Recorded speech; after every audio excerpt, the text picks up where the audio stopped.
하라는 말씀의 제목입니다. 오늘 본문 말씀은 출애굽 이후에 이스라엘 백성들이 르비딤에서 아말렉과의 첫 전쟁을 이렇게 기록하고 있는 말씀입니다. 이 전쟁은 아말렉 족속의 이 도전으로 시작됩니다.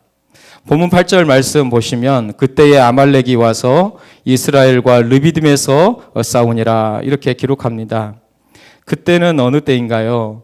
오늘 본문 7절을 한번 더 우리가 읽어보도록 하겠습니다. 시작.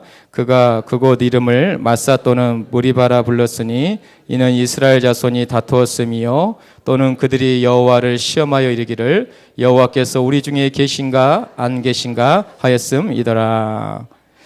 르비딤에서 물이 없어서 하나님과 모세를 원망했었던 이스라엘 백성들이 이제 그들은 물을 얻었고 그들의 기갈을 해소했습니다.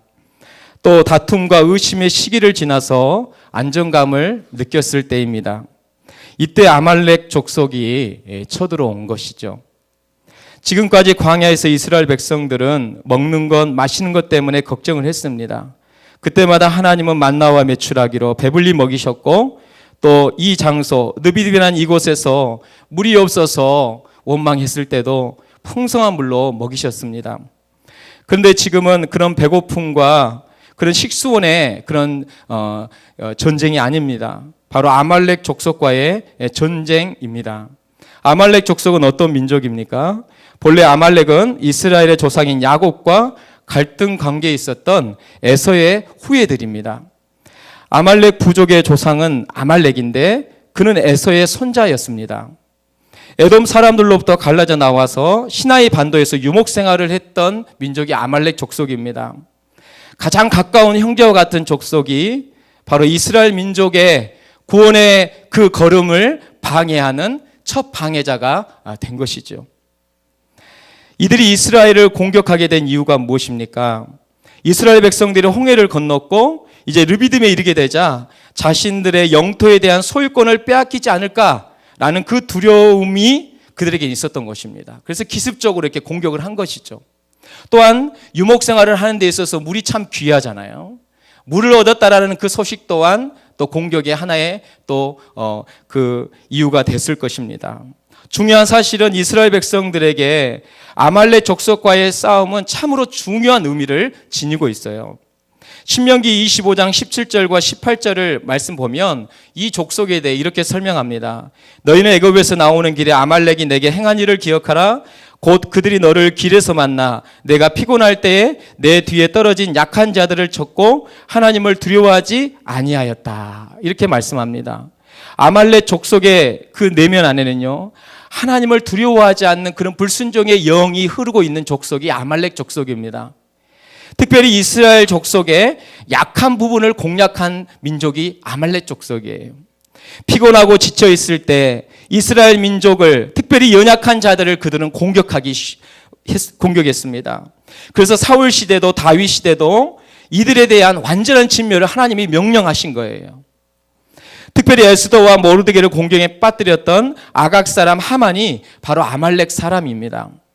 무엇을 말씀하나요? 아말렉 족속과의 이 싸움은 나라와 나라 간의 전쟁이 아닙니다. 보이지 않는 영적 전쟁이라는 것을 우리에게 시사해 주는 것이죠. 그래서 하나님께서 이스라엘 민족의 첫 걸음, 구원의 그 걸음을 방해하는 이 아말렉 족속에 대해서 완전한 진멸을 명령하신 것이죠. 사단은요, 항상 우리의 약점을 공략해요. 그러므로 우리가 그때를 항상 조심해야 합니다. 이스라엘 백성들처럼 이제 평안하다, 잘 되고 있다 할 때가 더 조심할 때입니다. 제가 신학교 시절 전도학을 가르쳤던 목사님이 계시는데요. 그분이 이제 개척한 지 한 10년 정도 됐는데 이제 2,000명 이상의 이런 수적인 부흥도 있었고 또 함께 셀 사역으로 인해서 이렇게 교회가 건강하게 성장한 교회가 있습니다. 이 전도학 이 종강 전에 일주일간 전도 여행을 이제 영광으로 떠났습니다. 영광 굴비 아시죠? 영광 굴비 안 드셔보시는 겁니다. 오전 오후에는 전도를 하고 또 저녁 시간에는 교수님과 함께 이 목회와 관련된 이야기를 듣는 시간을 가졌죠. 그 시간에 제가 이런 질문을 드렸습니다. 목사님의 목회에서 가장 큰 위기가 언제였습니까? 질문을 했죠. 그런데 목사님은 주저함 없이 이렇게 대답을 하셨습니다. 여러분, 제 목회에서 한 번도 위기가 아닌 적이 없습니다. 목회자가 가장 안전할 때는 사람과 같은 위기 속에 있을 때입니다. 목회자에게 가장 큰 위기는 평온하다고 무언가 잘 되는 것 같다고 하면서 하나님을 바라보지 않는 겁니다. 목회자에게만 적용이 될까요? 아니죠. 여기에 모인 모든 성도님들에게 적용이 된다고 봅니다. 신앙생활의 위기는 안전하다, 평온하다 하면서 하나님을 바라보지 않는 거예요. 그때가 가장 무서울 때입니다. 다윗이 언제 넘어졌나요, 여러분? 다 아시는 내용이죠? 다윗이 언제 넘어졌어요? 사무엘하 11장이죠. 11장을 기점으로 다윗의 그 인생이 내리막길을 걷는 거 아니겠습니까? 다윗이 요압과 그에게 있는 그의 부하들과 온 이스라엘 군대를 보내니 그들이 암몬 자손을 멸하고 랍바를 에워쌌고 다윗은 예루살렘에 그대로 있더라. 장수들과 군대들은 다 이렇게 내보내고 혼자 편하게 있는 겁니다. 그때 저녁 때에 다윗이 그의 침상에서 일어나 왕궁 옥상에서 거닐다가 그곳에서 보니 한 여인이 목욕을 하는데 심히 아름다워 보이는지라. 그래서 밧세바, 이 목욕탕을 좋아하는 밧세바. 그러니까 편할 때 그냥 저녁 때 그냥 거닐다 보니까 어렴풋이 저기 불빛에서 한 여인이 목욕하는 장면을 보게 된 거예요. 사랑하는 신일교회 성도 여러분, 저와 여러분 지금 어떤 시기를 지금 보내고 있습니까? 평온한가요? 또 안정감을 느끼고 있나요? 오히려 무언가 더 잘 되는 것 같습니까? 이때가 참 중요합니다. 자, 이때가 참 중요합니다. 따라서 하겠습니다. 이때가 참 중요합니다. 예, 휴가 때가 참 중요해요. 휴가 때 싸움을 많이 하거든요. 목장 방학 기간 때 엉뚱한 생각을 많이 합니다. 예? 양떼에 소떼에 마음을 둬야 되는데 엉뚱한 곳에 마음을 두게 되어 있어요. 여러분, 휴가 목장 방학 기간 동안에 여러분 더욱 깨어 일어나는 저와 여러분 되기를 소망합니다. 예, 그렇습니다. 모세는 이 아말렉과의 영적 전쟁에서 이제 어떻게 대처하면 먼저는 여호수아에게 사람들을 택하여서 전장에 나가도록 지시합니다. 자신은 아론과 훌과 산꼭대기에서 이제 기도하겠다 이렇게 얘기하는 거죠. 자, 우리 9절 하반절 오늘 하반절 9절을 한번 읽도록 하겠습니다. 시작. 모세가 여호수아에게 이르되 우리를 위하여 사람들을 택하여 나가서 아말렉과 싸우라. 내일 내가 하나님의 지팡이를 손에 잡고 산 꼭대기에 서리라. 예? 이제 하나님의 지팡이를 손에 잡고 나는 산 꼭대기에 서겠다 이렇게 이야기합니다. 하나님의 지팡이를 가지고 올라간 거예요. 하나님의 지팡이가 의미하는 게 무엇일까요? 이 지팡이는 나일강을 피로 변화시킨 심판의 도구입니다. 또한 홍해를 가르렀던 기적의 지팡이에요. 또한 무리바에서 반석을 쳐서 물을 얻게 한 생명의 도구입니다. 아멘이 작네요. 예, 무리바에서 반석을 쳐서 물을 얻게 한 생명의 도구입니다. 예, 심판의 도구, 생명의 도구가 하나님의 지팡이였어요. 모세가 다시 한번 이 지팡이를 붙잡고 지금 산꼭대기에 오르겠다라는 것은 전쟁의 승패가 이제 내 손에 달린 것이 아니라 하나님의 손에 달려있다는 것을 이렇게 믿음으로 표현하는 것입니다. 또한 전쟁의 승패가 하나님의 손에 달려있다는 것을 증명하는 모세의 또 다른 그 믿음의 표현이 행동이 어떤 것인가요? 우리 11절 말씀 한 번 더 읽겠습니다. 시작. 모세가 손을 들면 이스라엘이 이기고 손을 내리면 아말렉이 이기더니. 모세가 손을 들었어요. 손을 든다라는 것은 이게 항복을 의미하는 것 아닙니까? 모세는 광야 생활 가운데서 정말 무거운 사역의 짐들과 또 그 어려운 문제가 있을 때마다 손을 들었습니다. 사무엘상 17장 47절 말씀 보시는 것처럼 또 여호와의 구원하심이 칼과 창에 있지 아니함을 이 무리에게 알게 하리라. 전쟁은 여호와께 속한 것인즉 그가 너희를 우리 손에 넘기시리라. 전쟁은 하나님께 속해 있는 줄 믿습니다. 그래서 손을 드는 거예요.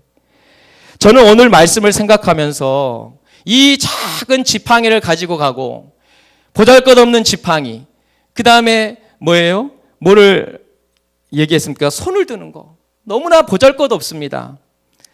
그런데 하나님은 이것을 사용하시는 거예요.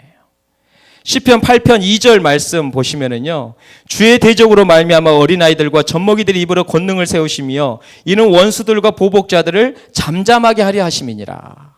이 말씀이 있어요. 이 말씀을 쉬운 성경에서는 주님께서는 어린이들과 젖먹는 아기들이 주님께 찬양을 올리도록 하셨습니다. 주님께 대항하는 원수들과 적들과 보복하려는 자들을 침묵시키기 위해서였습니다. 그러니까 아기가 나오면 가장 먼저 어떻게 울습니까? 응애 하고 울잖아요. 이건 뭐냐면 내가 창조주의 자녀다 하고 이렇게 외치는 것입니다. 그러니까 저기 위쪽에 지금 어린아이들을 놓고 굉장히 지쳐하시는 분들이 몇 분 앉아 있는 것 같은데, 우리 아이들이 막 울고 떼쓰고 하는 것은요, 난 창조주의 자녀다 라고 이렇게 창조주의 솜씨를 막 자랑하는 소리이기 때문에 앞으로 여러분 그런 소리 있을 때마다 귀를 틀어막지 마시기 바랍니다. 예? 저 아이가 지금 창조주의 작품이라는 것을 지금 소리내어서 지금 증명하고 있는 것이에요. 그래서 집안에 막 아기가 울고 막 자빠지고 넘어지고 그러면서 막 우는 그 소리가 많은 가정일수록 어떤 역사가 일어나느냐? 원수들과 보복자들을 잠잠하게 하는 역사가 일어나는 거예요. 할렐루야. 그렇습니다. 그 아이들 때리지 마세요, 함부로. 예? 막 우라고 하시는 거예요. 울어라, 울어라. 예? 하나님이 이처럼 단순한 믿음의 고백과 행동을 통해서 일하시는 하나님이세요. 제가 이 역대하 19장에 보니까 이스라엘과 유다 왕 여호사밧이 이렇게 이제 쫓기는 과정 가운데 있었습니다. 그때 이스라엘 왕이 아합 왕 아니었나요?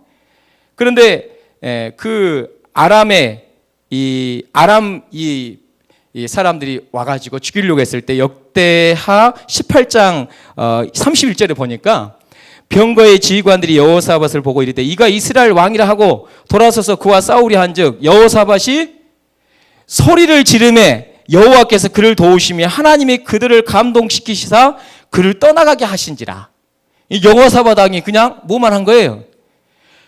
이야, 뭐 어떻게 보겠습니까? 나는 아니야 이렇게 했을까요? 소리를 확 질러버리는 거예요. 그런데 하나님께서 그를 도우시고 하나님이 그들을 감동시켜서 그를 떠나가게 하셨다라는 거예요. 이야, 병거들이 왔을 때, 그 군사들이 왔을 때 그냥 소리만 질러도 하나님께서 도우시는 역사가 일어난 줄 믿습니다. 이렇게 정말 하나님은 이 하나님의 자녀의 연약한 손, 지팡이, 또 외침, 이런 작은 것들에 대해서 관심을 가지시고 그것을 사용하신다라는 거예요. 할렐루야. 오늘 저와 여러분 단순하게 손을 드시기를 소망합니다. 여러분의 그 연약한 손을 강하게 하실 거예요. 여러분의 깨어진 마음을 회복시킬 줄 믿습니다. 여러분의 그 영적인 전쟁터 가운데서 주야 하고 외칠 때 하나님께서 놀라운 애를 허락해 주실 줄 믿습니다. 시간이 다 갔네요. 오늘은 여기까지. 할렐루야. 예, 그렇습니다.